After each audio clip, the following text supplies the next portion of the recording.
On a signalé sa disparition seulement une semaine après. Porte une attention particulière et tout d'un coup qu'il y aurait quelque chose. Ils ont évoqué la possibilité qu'il s'agissait de meurtre.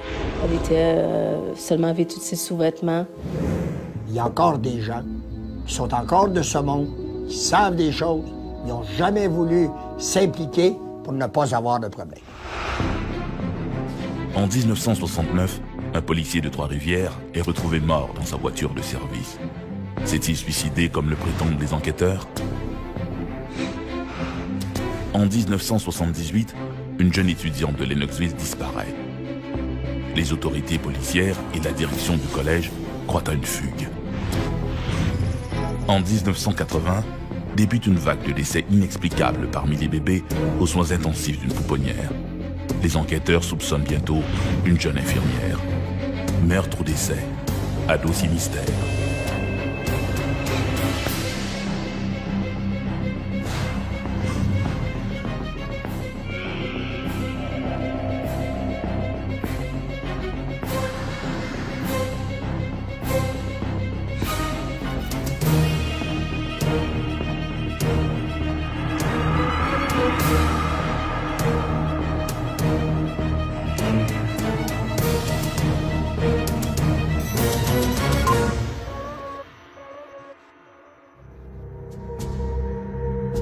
Un mort dans un endroit inusité, est-ce un meurtre, un accident ou un suicide?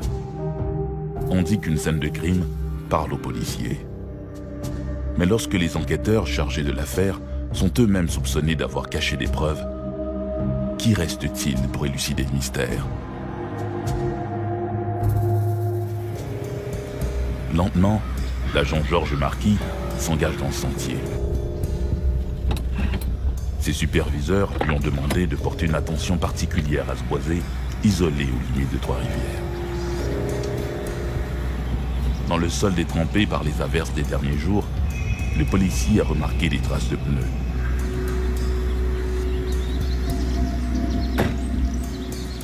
Plus loin, sur ce sentier qui mène nulle part, une Chevrolet semble abandonnée.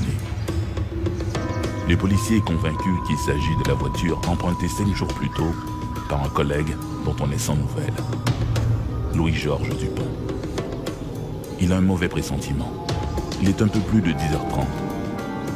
Par la fenêtre, le constable voit le corps d'un homme affaissé sur la banquette avant. On pourrait croire que l'homme est endormi. Mais le policier sait qu'il n'en est rien. Il sait d'instinct qu'il s'agit du corps du détective Dupont. L'agent Marquis contacte le poste 1 de la police de Trois-Rivières. L'affaire Louis-Georges Dupont vient de commencer.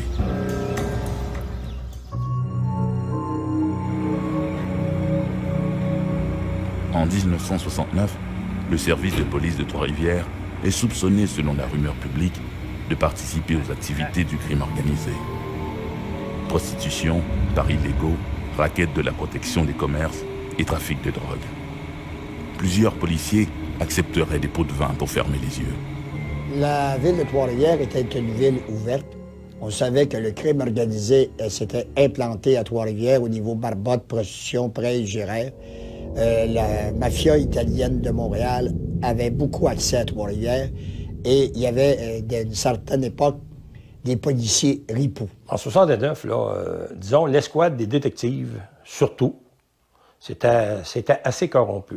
C'est un échevin qu'à un moment donné, il a dit « J'ai les plaintes des citoyens, c'est assez. On va porter plainte au gouvernement. » C'est comme ça qu'ils ont fondé la Commission de police du Québec. L'enquête de la Commission de police va rapidement progresser grâce aux révélations d'un honnête policier de Trois-Rivières. Il faut dire qu'à l'époque, il y avait un policier, Louis-Georges Dupont, qui était un policier assez spécial. Moi, je l'ai rencontré à quelques reprises. Et lui soupçonnait les gars avec qui il travaillait que ces gens-là étaient des ripoux. Et c'est là que l'affaire Dupont a vraiment commencé. Le 5 novembre 1969, l'agent Dupont, l'un des témoins clés de la commission de police, est anxieux. Il avait dit à ma mère, ça va être dangereux. Ce matin-là, il quitte la résidence familiale pour reconduire sa fille à l'école de secrétariat. Il dit à ma mère de ne pas envoyer les enfants à l'école, mais par contre, il va conduire ma soeur à l'école privée. Et puis, elle dit, les 3 dernières journées, quand il est venu me reconduire à l'école, il y avait toujours des chars noirs qui nous suivaient. Les chars noirs, bien, insure que c'est les gros chars de police. Il y en a des chars noirs non identifiés, aucune sirène là-dessus. Insure que c'est de ces chars-là. Après avoir reconduit sa fille, il arrive au travail. Depuis quelques jours, il n'est plus le même. Il craint les représailles de ses collègues qu'il a dénoncés devant les juges. Certains lui ont même clairement fait savoir que ses jours sont comptés. Au bureau, il croise le sergent détective Lawrence Buckley. Il s'informe des affaires courantes, puis quitte à bord de la voiture de service banalisée numéro 190.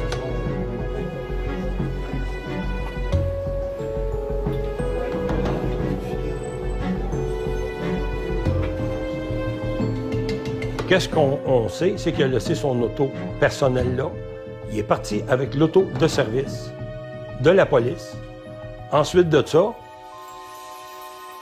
il est disparu. À la fin de son quart de travail, il ne revient pas à la maison et le soir même, son épouse signale sa disparition. Il y a mon oncle qui a analysé un avion, qui a patrouillé les bois de Trois-Rivières, secteur, parce que Trois-Rivières va assez loin.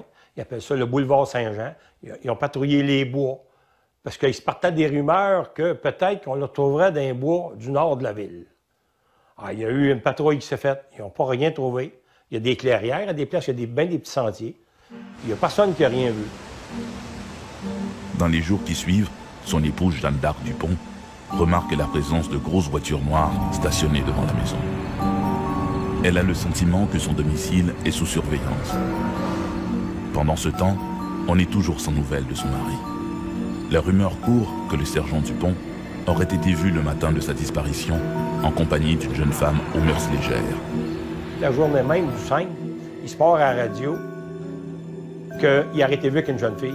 Fait que, mais 4 heures plus tard, le lieutenant détective du poste de la police de Trois-Rivières dit OK, finalement, la jeune fille, c'était pas une inconnue, c'est sa fille qui allait amener à l'école tous les matins. Mais la rumeur est lancée. Le 10 novembre 1969, le constable Georges Marquis découvre le corps de Louis-Georges Dupont dans un boisé au nord de Trois-Rivières. On a retrouvé mon père 5 jours plus tard, le 10 de novembre 1969, dans les bois du nord de la ville de Trois-Rivières, aux limites. Il appelait ça le boulevard Saint-Jean, aux limites. Il y a un policier qui est attitré par son supérieur d'aller faire du radar, supposément, il appelait ça le boulevard Saint-Jean. D'aller faire du radar là. Il passait à peu près une voiture à l'heure dans ce temps-là. C'est à peu près à 12 000 du poste de police de Trois-Rivières. Fait qu'en revenant, ils ont dit, bien là, en même temps, on les a faites cette semaine, mais il y a des petits sentiers. Si tu vois quelque chose, là, porte une attention particulière, tout d'un coup, qu'il y aurait quelque chose.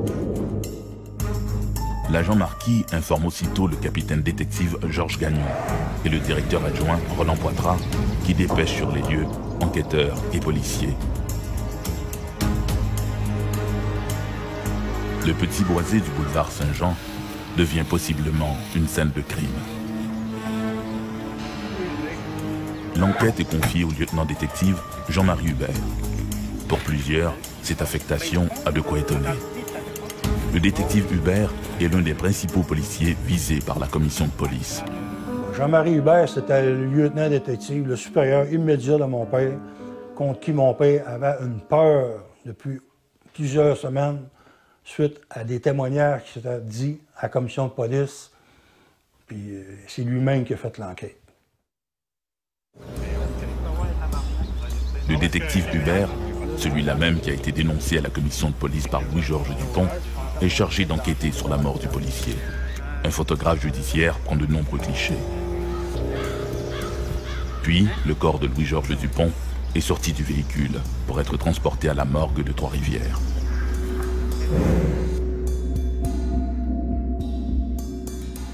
Les policiers procèdent alors à une fouille minutieuse de la voiture de service numéro 190. Sur le plancher, l'agent Gagnon trouve l'arme de Dupont, un Colt de calibre 38 à canon court.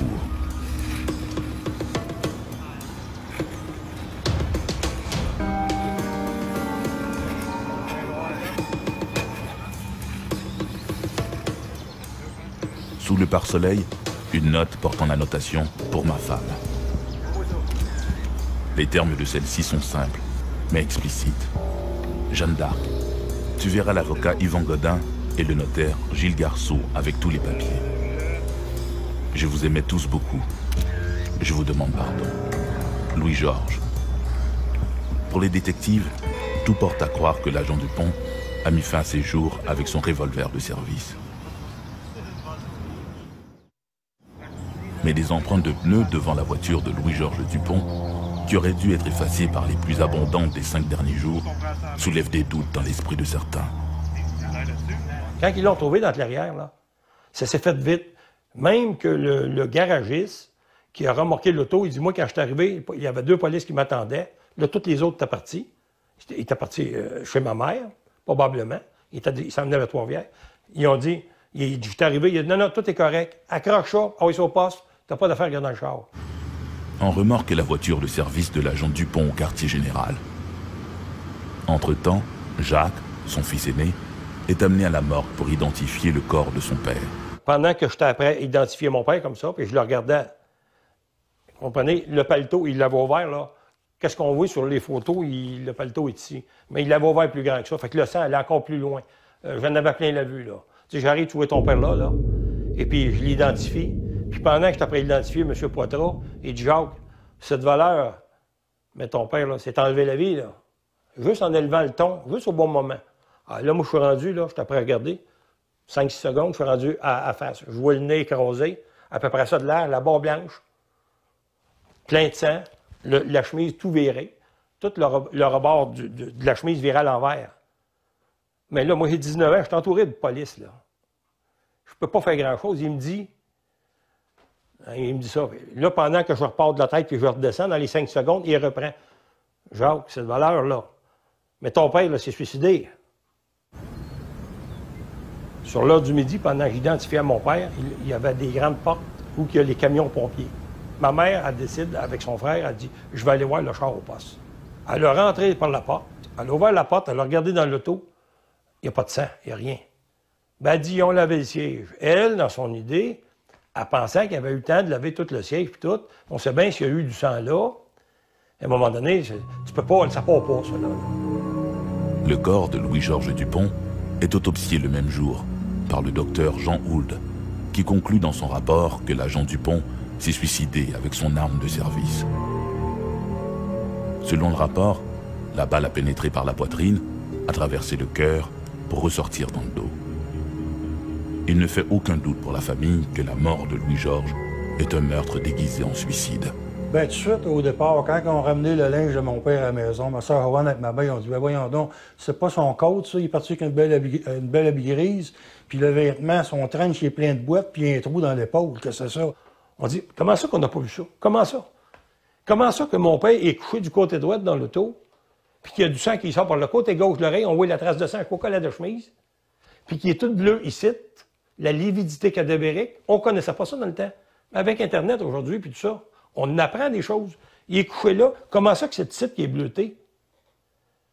C'est le côté droit qui aurait dû être bleuté. Le sang ne peut pas monter par la gravité. Bien, c'est sûr qu'à l'époque, on n'a pas tout vu ça. Aujourd'hui, on a découvert les photos. Mon père, il a le nez cassé. Il n'y a pas de sang dans la voiture. Il y a 2 balles dans le dos. Il n'est pas habillé comme qu'il était parti. Il y a des traces de pneus fraîches à l'avant. Il y a 2 lettres de suicide. C'est pas son écriture. La signature, c'est pas sa signature que c'est les lettres. C'est toute la police qui a trafiqué jusqu'au négatif. Parce que là, qu'est-ce qu'on fait présentement? Ça ne peut pas être un tueur de la mafia. Il faut que ça soit la police là, qui ait trafiqué jusqu'au négatif. Le sergent Dupont est mis en terre le 13 novembre 1969. On fait des funérailles civiques à mon père le 11. Le 11, mon père est exposé le 12 puis le 13. Il y a des funérailles civiques avec un vigile policier à côté de la tombe tout le temps. Si ça rouvre à 9h le matin, il est là, du matin au soir, les 3 jours. On ne fait pas ça à un gars qui s'est suicidé, là. Ça, c'est quelqu'un qui est mort en devoir. Même 42 ans plus tard, les questions demeurent sans réponse. On n'a jamais eu le constat de décès. On ne l'a pas encore, le constat de décès, ça fait 42 ans. C'est impensable, parce qu'un constat de décès, ça s'en va à 3 places, ça. Il y a la morgue, il y a la morgue. Philibert, il aurait dû avoir une copie. Si c'est fait à l'hôpital, s'il y a une autopsie à l'Institut médico-légal, le ministère de la Justice, c'est fait en 3 copies qu'ils nous ont dit. Il n'y en a pas. C'était une tâche, l'affaire Dupont, pour la corps de police de Trois-Rivières. Pour les gens qui nous regardent, là, qui ont plus de 60 ans, vont s'en rappeler de l'affaire. Ça a été une tâche, l'affaire Dupont. Et aujourd'hui, ça sera également encore un mystère, le décès de M. Dupont, même si on vient de nous dire, à la suite de l'enquête de la Sûreté du Québec, qu'on en vient aux mêmes conclusions, qu'il s'agit d'un suicide, que Louis-Georges Dupont s'est enlevé la vie. Quelqu'un, quelque part, connaît la vérité sur l'affaire Louis-Georges Dupont, et peut-être que cette personne, c'est vous. Il y a encore des gens qui sont encore de ce monde, qui savent des choses, mais n'ont jamais voulu s'impliquer pour ne pas avoir de problème. Après plus de 40 ans, la question demeure. L'agent Dupont s'est-il suicidé ou a-t-il été assassiné parce qu'il en savait trop? Les enquêteurs ont-ils bien fait leur travail et surtout, avaient-ils la volonté de faire toute la lumière sur cette affaire? Les annales judiciaires regorgent d'histoires où, refusant de voir un acte criminel, les enquêteurs ont détruit des preuves importantes. À de rares occasions par intérêt, mais parfois simplement par laxisme, et ce, malgré les doléances des proches de la victime. L'affaire Teresa Allard en est un bien triste exemple. En ce matin du vendredi saint, Robert Ride entreprend de faire la tournée de ses pièges. Ride, qui chasse les rats musqués pour leur fourrure, connaît bien les boisés de Compton. Vers 10 heures, alors qu'il s'affaire à remettre en place des collets, il aperçoit entre les arbres une forme blanche. Il pense d'abord à un mannequin. Hélas, il ne s'agit pas d'un mannequin, mais du corps en partie décomposé de Teresa Allard, une jeune femme portée disparue depuis bientôt 6 mois.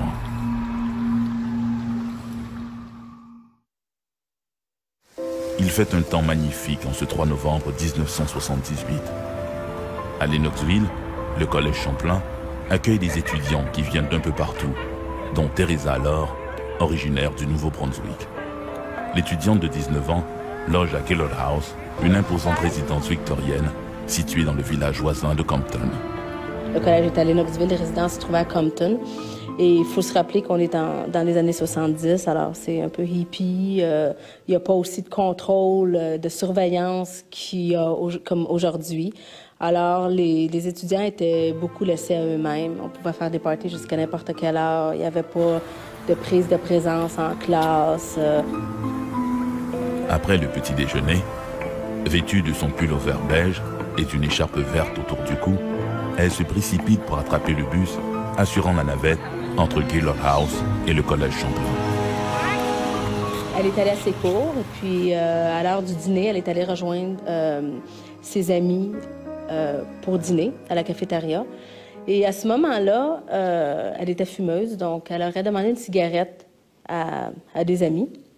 Et puis, suite à ça, elle serait retournée à ses cours. Et puis, à cette époque-là, il y avait seulement 2 autobus qui ramenaient les étudiants du collège au dortoir à Compton. Et ses amis ne l'ont pas vue embarquer dans l'autobus. Et personne n'a vraiment remarqué son absence jusqu'à la fin du week-end. On dirait que toutes ces choses semblent arriver un vendredi. Ce n'est qu'après le week-end qu'on a remarqué qu'on ne l'avait pas vue, qu'elle ne s'était pas présentée dans les endroits qu'elle avait l'habitude de fréquenter. Pendant une semaine, personne ne s'inquiète de l'absence de Teresa. On a signalé sa disparition seulement une semaine après. C'est son frère, André, qui a commencé à remarquer qu'elle était absente, ses amis aussi. Alors là, il a fait le tour de ses amis, puis ses amis lui ont dit qu'il ne l'avait pas vue. Il a appelé les parents et puis tout ça. Et alors, il est allé voir les autorités à l'école pour déclarer sa sœur disparue. La police n'a pas pris le cas de Teresa au sérieux parce que les jeunes de ce collège avaient la réputation d'être des fêtards. Pour la famille de la disparue, il est clair que quelque chose de grave est arrivé. Chose curieuse, de leur côté, les autorités continuent de favoriser le scénario de la fugue. Le chef de la police de Lennoxville transmet même au douanier du Vermont un portrait de Teresa, laissant supposer que celle-ci pourrait être impliquée dans un trafic de drogue. Ils ont évoqué divers prétextes. Elle était peut-être en goguette, elle était peut-être partie avec un amoureux, elle avait peut-être d'autres motivations secrètes, elle se droguait peut-être. Ils semblaient davantage intéressés à accoler une étiquette négative à cette pauvre fille qu'ils ne connaissaient même pas, plutôt que de chercher à comprendre ce qui s'était passé. Au collège Champlain, l'administration se montre tout aussi laxiste. À l'époque, on ne donnait pas autant d'importance aux personnes disparues comme on le fait aujourd'hui. Alors, évidemment, je suis certaine qu'aujourd'hui, une personne qui disparaît, les choses, là, au collège, les choses seraient beaucoup différentes. Mais à l'époque, non, il n'y a pas de grandes mesures qui ont été prises immédiatement pour essayer de retrouver Teresa. Pour les parents de Teresa, ces spéculations, qui ne font que salir la réputation de leur fille, sont non seulement calomnieuses, mais surtout injustifiées. Après une brève enquête, la police a dit à ma famille que ma sœur était probablement morte d'une overdose, que les étudiants avaient paniqué, qu'ils avaient pris son corps et s'en étaient débarrassés ici. Je crois qu'elle a été victime d'une agression sexuelle suivie d'un meurtre. Après la disparition de Teresa, les parents étaient un peu déçus de la façon dont les autorités ont pris l'affaire en main. Alors, ils ont engagé Robert Belac. C'est un détective privé. Alors, ils l'ont engagé, lui, pour faire une enquête privée. Robert Belac se rend au collège Champlain et à la résidence Kellogg House pour retracer les derniers faits et gestes connus de la jeune femme. Son enquête met un sérieux bémol sur l'hypothèse de la fugue, favorisée par la police de Lennoxville. Dans la chambre de Teresa, le limier découvre sa bourse et ses chaussures de sport, deux items dont elle ne se séparait jamais bien longtemps. Il y a deux théories. La première théorie, c'est que la dernière fois qu'elle a été vue, ça a été par ses amis cet après-midi-là au collège. Et l'autre théorie est qu'il y a deux filles, particulièrement une qui a dit qu'elle a été vue à Compton, au dortoir, ce soir-là, vers environ 9h30, et qu'elle lui aurait même parlé. Il y a un flou là, parce que personne ne sait vraiment. A-t-elle attendu le bus suivant, qui passait plusieurs heures plus tard? A-t-elle fait de l'autostop? Comment est-elle arrivée là? Est-elle retournée à sa chambre ou non? Le corps de Teresa a été retrouvé 5 mois après sa disparition, le 13 avril 1979, à Compton, dans une crique, à moins d'1 kilomètre de la résidence. Elle était seulement vêtue de ses sous-vêtements. Les explications de certaines autorités concernant le fait qu'elle a été retrouvée seulement en sous-vêtements et qu'on n'a pas retrouvé ses vêtements ont été à l'effet que le courant de l'eau aurait enlevé le reste de ses vêtements. Ce qui est totalement ridicule parce que c'est une petite crique. Alors, il n'y a pas vraiment de courant assez fort. Et puis, c'est vraiment petit, là, on aurait retrouvé ses vêtements. Le caporal Gaudreau demande à ses hommes de ratisser le secteur à la recherche d'indices. Un individu a remarqué des marques autour de son cou et on a pensé qu'elle avait pu être étranglée. Cela ouvre la porte au fait que la police a été négligente dans cette affaire et que finalement, qu'elle aurait été assassinée. Lorsqu'on a retrouvé le corps de Teresa, il n'y a aucune pièce à conviction qui a été retrouvée autour. En fait, les seules pièces à conviction étaient ses sous-vêtements et puis sa montre qu'elle portait toujours sur elle. Elle avait aussi un foulard qui était coupé en deux, qui a été retrouvé non loin de là. À l'autopsie, le légiste reste flou sur les causes du décès.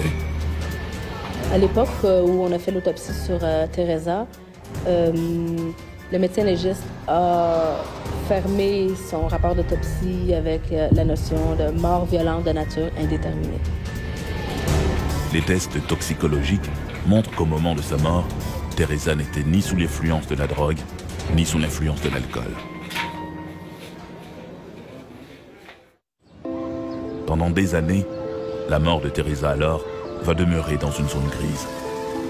C'est très frustrant pour la famille et pour les proches de Teresa, pour moi aussi parfois, de savoir que c'est sûr qu'on ne peut pas changer le passé, de savoir que les autorités n'ont pas traité ça avec autant d'importance qu'ils auraient dû, même si scientifiquement on n'a pas de preuves pour l'instant, c'est évident que c'est une mort suspecte. En 2002, John Allor, l'un des frères de Teresa, décide de revoir tout le dossier. Il était hanté, évidemment, par la mort de sa sœur. Et puis, il a décidé d'organiser une battue à Austin, à Magog. Parce qu'à l'époque où Teresa a disparu, il y a des vêtements qui ont été vus dans une partie d'un boisé. Et apparemment, les vêtements qui ont été vus là-bas correspondaient à ce que Teresa portait lorsqu'elle était disparue. Qu'est-ce qui était un peu bizarre aussi, c'est qu'à l'emplacement où on a vu ces vêtements-là, le corps d'une autre victime a été retrouvé, celui de Louise Camiran. À Lennoxville, John Allor, en examinant le dossier de sa sœur Teresa, réalise que la police s'était bien gardée de mentionner que plusieurs agressions sexuelles avaient été rapportées dans le même secteur, dont 2 meurtres. Vu un tel cafouillage, le décès de Teresa Allor n'a jamais été résolu. Son frère John se demande encore quelles sont les chances de voir le meurtrier de sa sœur être mis sous les verrous. Il y a là un lien qui mérite qu'on s'y intéresse et qu'on enquête. Il m'apparaît qu'on aurait pu faire davantage pour elle et pour sa famille. L'indifférence des policiers et d'une communauté entière peut permettre à un assassin d'échapper au filet de la justice, comme ce fut probablement le cas pour Teresa Allor. Au contraire, lorsqu'une hystérie collective s'empare de toute une communauté, que la presse alimentée par une furie populaire exige rapidement un coupable, il faut espérer ne pas faire partie de la liste des suspects.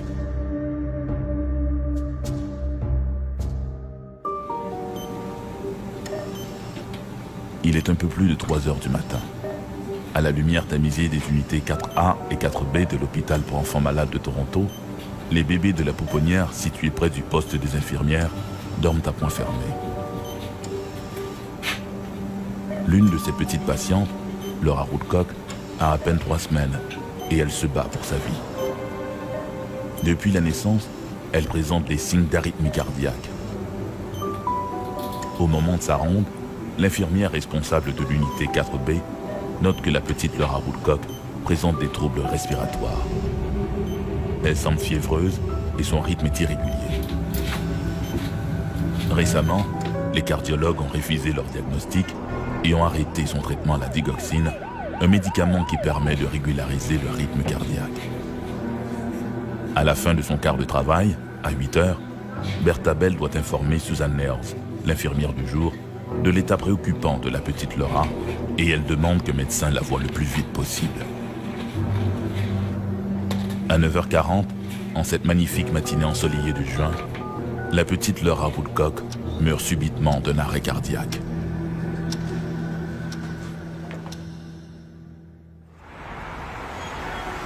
L'hôpital pour enfants malades de Toronto, situé au centre-ville de Toronto, jouit d'une solide réputation pour la qualité de ses soins.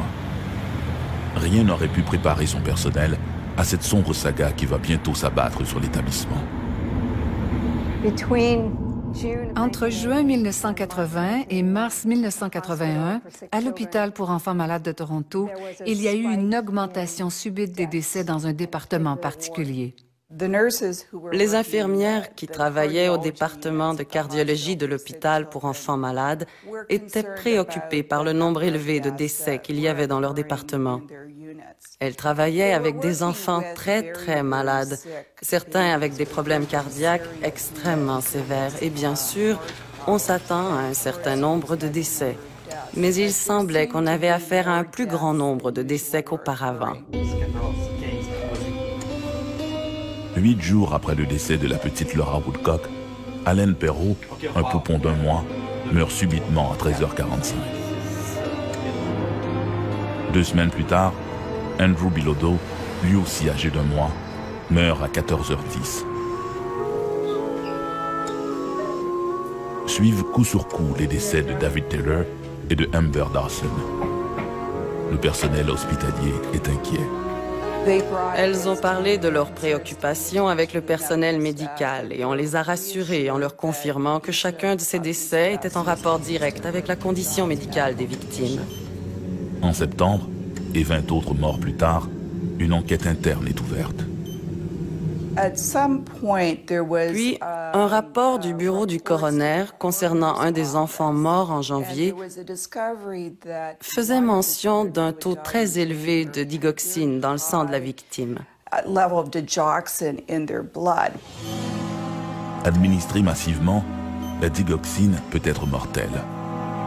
Or, les analyses toxicologiques révèlent que l'enfant a reçu une dose 13 fois supérieure à la norme. La digoxine est le produit dérivé d'une plante qu'on utilise pour traiter l'arythmie cardiaque et aussi pour augmenter la puissance des battements cardiaques. Et tous ces bébés avaient été traités avec la digoxine. C'étaient surtout des prématurés très petits et qui se battaient pour rester en vie. C'était une prescription parfaitement pertinente pour ce type de cas.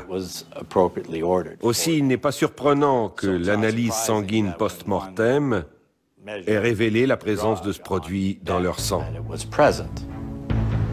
2 semaines plus tard, un 27e et un 28e bébé meurent subitement. Là encore, l'autopsie révèle des doses anormalement élevées de digoxine. Cette fois, plus de doute. Quelqu'un empoisonne les poupons de l'hôpital. Le dossier est de facto transféré à la police de Toronto. 2 jours après que la police eut été amenée sur place, parce que sa présence avait été réclamée pour assister le coroner et non pas pour faire une enquête criminelle, ils ont émis l'hypothèse de possible meurtre. Les membres du personnel, médecins, infirmières et employés d'entretien, sont interrogés et leur casier inspecté. Vu le climat de suspicion, les infirmières consultent Elizabeth McIntyre, une jeune avocate qui débute sa pratique. Elle leur conseille de ne pas parler sans la présence d'un avocat. Le 22 mars, un autre bébé meurt. Les autorités comprennent qu'elles doivent agir promptement. Cela s'est passé autour du 20 ou du 21 mars. Le 25 mars, on arrêtait Suzanne Nels et on l'accusait du meurtre de l'un des enfants. Lors de son arrestation, la jeune infirmière refuse de répondre aux questions des policiers. Elle aurait dit aux policiers qu'elle souhaitait parler à un avocat avant de répondre à leurs questions. Et c'est cette réaction qui aurait convaincu les policiers qu'elle était bel et bien coupable. Plus de la moitié des morts suspectes sont survenues durant le quart de travail de la jeune infirmière de 18 ans. Susan Nels était l'une des infirmières qui travaillait au département de cardiologie de l'hôpital. Les infirmières étaient divisées en équipes et la police avait découvert que cette équipe était au travail lorsque plusieurs de ces morts suspectes s'étaient produites. Or, juste avant cette arrestation, un autre enfant était décédé. Un enfant placé sous la supervision de Susan Nels. Malgré cette arrestation, l'établissement continue d'être le théâtre d'événements étranges. En septembre 1981, une infirmière de l'unité des soins cardiaques découvre dans sa salade, achetée à la cafétéria de l'hôpital, une capsule de propranolol, un autre régulateur cardiaque. Quelques jours plus tard, Phyllis Traynor, une seconde infirmière, trouve dans sa soupe, elle aussi prise à la cafétéria, 2 capsules du même médicament. Flanquée de 2 de ses avocats, la prévenue est apparue calme. C'est le 11 janvier 1982 que débute l'enquête préliminaire de Susan Nels, suspectée de la mort de 4 des bébés. Je crois que les procédures ont commencé au début de 1982 et ont duré environ 6 mois. À la fin, le juge Wanak a estimé qu'il n'y avait pas suffisamment de preuves pour tenir un procès. À l'instant, le juge David Wanik a estimé qu'il n'y a pas de preuves suffisantes pour affirmer qu'elle avait administré des doses fatales de digoxine à 4 bébés de l'hôpital pour enfants malades de Toronto. La preuve de la couronne s'effondrait. Suzanne n'était pas en devoir lorsque ses enfants, ou du moins certains de ses enfants, étaient décédés. De fait, elle était en vacances à l'étranger. Alors, s'il y avait bel et bien eu un geste ayant provoqué la mort, il est clair que Suzanne Nels n'en était pas l'auteur. Suzanne Nels est innocentée, mais le mystère de ces morts suspectes de poupons reste entier. Qui les a tués? Il continuait de régner un climat de suspicion entourant le fait que les bébés de l'hôpital pour enfants malades avaient été assassinés et qu'aucun coupable n'avait été identifié. Les événements à London, à 200 km de Toronto, vont bientôt ajouter un nouveau suspect, invisible celui-là. Dans sa clinique de radiologie, le docteur Gavin Hamilton cherche à comprendre pourquoi il fait face à une augmentation de réactions allergiques chez ses plus jeunes patients.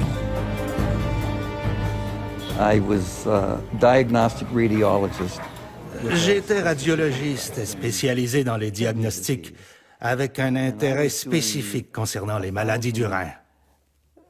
Et j'avais réalisé environ 1 millier de radiographies spéciales des reins, du genre de celles où on injecte un colorant dans le bras. Le colorant circule dans le système et les reins absorbent le colorant, lequel est alors visible sur les radiographies. J'avais remarqué un nombre anormal de réactions mineures au colorant. C'est alors que j'ai pensé qu'il y avait peut-être quelque chose d'anormal avec le colorant que nous utilisions. Alors j'ai changé de l'eau de colorant, mais les réactions continuaient. Ses premières recherches lui permettent de constater que la teinture est contaminée par une substance toxique et allergène qui provient de l'embout de caoutchouc dans les seringues qu'il utilise. À court de suspects, à Toronto, les autorités se tournent vers le Centre américain pour le contrôle des maladies, le ACDC, un organisme américain chargé de déterminer la nature de décès inexpliqués. Le Centre d'Atlanta pour le contrôle des maladies s'est vu confier le mandat de faire une enquête indépendante concernant les éléments de preuve dans le décès des enfants. De toute évidence, l'une des observations était l'augmentation inexpliquée du nombre de décès qui se produisaient dans ce département en particulier, en comparaison avec les 9 mois précédents.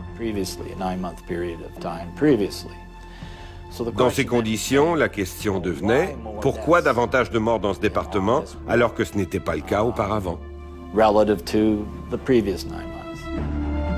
La mort par injection de digoxine est formellement établie dans au moins 10 de ces décès. Les experts américains confirment l'hypothèse de la police de Toronto. Il y a un tueur en série à l'hôpital pour enfants malades de Toronto. Un ange de la mort s'emploie à éliminer les petits patients de l'unité des soins cardiaques.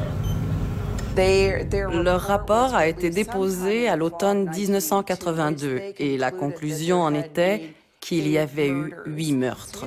Alors vous pouvez imaginer l'impact que la publication de ce rapport a eu sur la perception du public et la force de la réaction suscitée, réclamant que quelque chose soit fait. Le ministère de la Justice de l'Ontario ordonne une commission royale d'enquête. Le juge Grange remet son rapport après 191 jours de déposition. Selon lui, 8 des enfants du HSC ont définitivement été assassinés et 13 autres l'ont peut-être été. Le magistrat n'accuse toutefois personne de ces méfaits. Il suggère même une compensation financière pour Suzanne Nels. Le système a fonctionné, mais à un prix exagéré. Et ce prix a été payé par Suzanne Nels.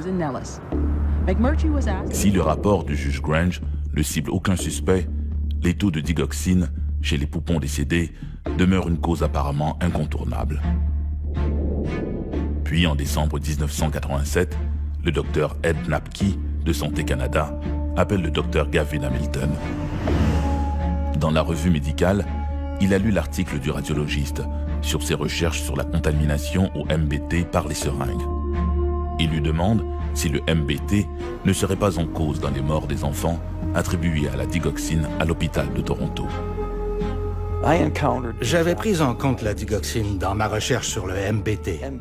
Le MBT est une toxine. C'est toxique pour les cellules. Et plus encore, on a prouvé que c'était une toxine à effet cumulatif. À la manière d'un enquêteur de police, le docteur Hamilton traque le fameux tueur en série des enfants sous la garde de Susan Lairs.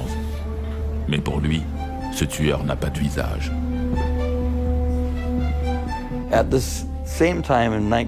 À la même époque, entre 1981 et 1983, au Centre national d'analyse des médicaments aux États-Unis, il procédait à des tests sur des seringues à dose individuelle. Ils étaient confrontés à un problème, et ce problème concernait la digoxine. Ils ont découvert que le taux de digoxine était beaucoup plus élevé que ce qui était indiqué sur les unités destinées à être injectées. Alors ils ont remonté le fil et se sont intéressés aux méthodes utilisées pour tester la digoxine. Et ils se sont rendus compte que c'était le test de PLC qui était erroné. Il mesurait quelque chose d'autre que la digoxine. De fait, il mesurait le MBT. La plupart des méthodes utilisées à l'époque impliquaient l'usage d'un anticorps pour réagir à une substance donnée. Or, le problème revient à ceci: jusqu'à quel point l'anticorps est-il capable de reconnaître la digoxine et seulement la digoxine? Mais dans ce cas-ci, l'anticorps réagissait à plusieurs substances à différents degrés. Les MBT, qui contaminent ainsi les seringues et qui faussent les analyses des taux de digoxine lors des autopsies des poupons, sont de plus aggravés par le format des seringues utilisées. Le problème avec les enfants, c'est qu'on utilise sur eux le même type de seringue qu'on utilise pour les adultes. En conséquence et en simples termes de proportion, les enfants reçoivent des doses beaucoup plus concentrées de MBT dans leur corps. Cette toxine insidieuse, qui a échappé aux enquêteurs à Toronto, a également trompé les autorités des Pays-Bas, où une vague de mystérieux décès de poupons a également sévi. Un nouveau cas en provenance des Pays-Bas présentait des similarités étonnantes avec ces cas d'analyse. Une infirmière avait été condamnée pour avoir administré de la digoxine à des bébés. Cette infirmière, Lucia de Berck, sera finalement libérée au bout de 6 ans d'incarcération, grâce entre autres aux recherches du docteur Gavin Hamilton. Mais une toxine invisible ne fait pas un bon tueur pour la presse à sensation. Les préjugés sont tenaces. Encore aujourd'hui, beaucoup de gens demeurent convaincus de la culpabilité de la jeune infirmière de Toronto. On dirait que le préjugé demeure, à la fois dans l'esprit de la police comme dans celui du public, lesquels, de manière générale, aiment bien les infirmières. Mais on dirait qu'ils se plaisent à croire qu'il y a toujours un monstre qui se cache parmi elles et, lorsque quelque chose tourne mal, on dirait que c'est une manie pour la police de sauter à la conclusion qu'une infirmière est coupable. Ce qui mène alors à une surenchère de la part des médias pour en faire une énorme histoire.